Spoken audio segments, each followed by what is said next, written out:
Halo murid-murid kebanggaan Bapak semuanya, apa kabar? Semoga kalian semuanya dalam keadaan sehat dan siap untuk belajar. Pada video pertama ini, kita akan belajar tentang getaran. Namun, sebelum itu jangan lupa siapkan buku catatan kalian agar bisa mencatat hal-hal yang dirasa penting dan tentunya berdoa terlebih dahulu. Baik, sekarang kita mulai. Sebelumnya, pernahkah kalian bermain ayunan? Mungkin sebagian besar atau semuanya sudah pernah bermain ayunan. Ketika bermain ayunan, kita akan bergerak bolak-balik dari depan ke belakang. Hal yang sama terjadi juga pada bagian pendulum jam dingdong yang bergerak bolak-balik. Gerakan bolak-balik pada ayunan dan pendulum jam dingdong ini adalah contoh getaran dalam kehidupan sehari-hari. Lalu apa itu getaran? Getaran adalah gerak bolak-balik yang melalui titik setimbang. Kita ambil contoh ayunan lagi. Saat kita menaiki ayunan, kita akan bergerak bolak-balik dari depan ke belakang dan seterusnya. Lalu di mana titik setimbangnya? Titik setimbangnya yaitu posisi awal saat kita masih duduk diam, yaitu di tengah-tengah. Kita ambil contoh lagi pada bandul sederhana seperti berikut ini. Pada bandul ini, titik O adalah titik setimbangnya karena pada posisi ini bandul dalam keadaan diam atau setimbang. Ketika bandul ditarik ke titik A, lalu dilepaskan, maka bandul akan bergerak dari titik A menuju titik O, lalu ke titik B. Dan tentunya akan berbalik lagi seterusnya. Bandul dikatakan melakukan satu getaran apabila bandul bergerak dari titik awal melewati titik setimbangnya dan kembali ke titik awal. Misalkan pada bandul ini, maka bandul dikatakan melakukan satu getaran apabila bandul bergerak dari titik A ke O, lalu ke B, dan kembali ke O, dan tiba di titik awal yaitu A. Dalam mempelajari getaran, kita akan sering mendengar istilah simpangan dan amplitudo. Ketika sebuah bandul ditarik dari titik setimbangnya, yaitu titik O, ke titik A, itu artinya bandul diberi simpangan. Simpangan adalah jarak antara benda bergerak dengan titik setimbangnya.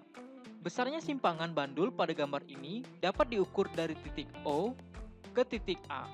Ketika bandul dilepaskan, maka bandul akan bergerak ke titik B, lalu lanjut ke titik O, ke titik C, dan sampai ke titik D.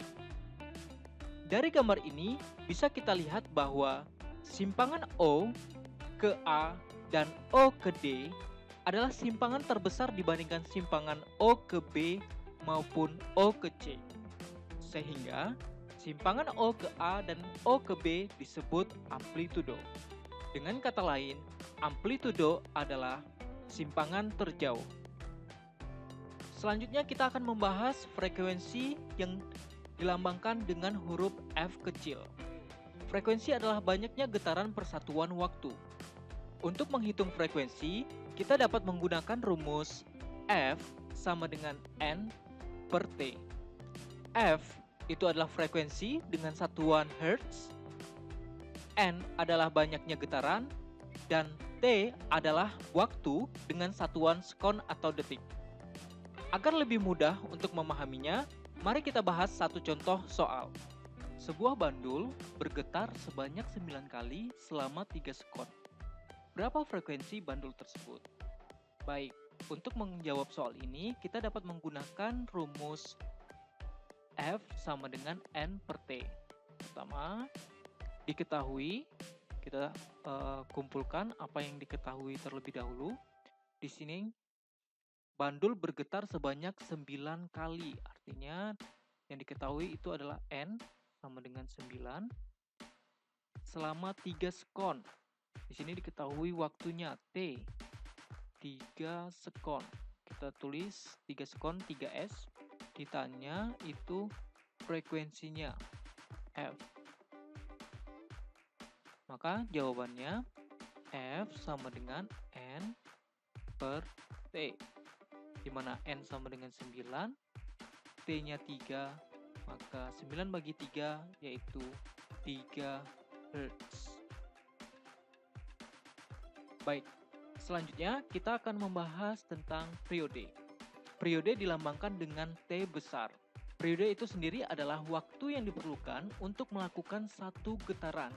Untuk mencari periode atau menghitungnya, kita dapat menggunakan rumus T besar sama dengan T kecil per N, di mana T besar sama dengan periode, satuannya sekon, T kecil itu adalah waktu, satuannya juga sama, sekon, dan N sama dengan banyaknya getaran.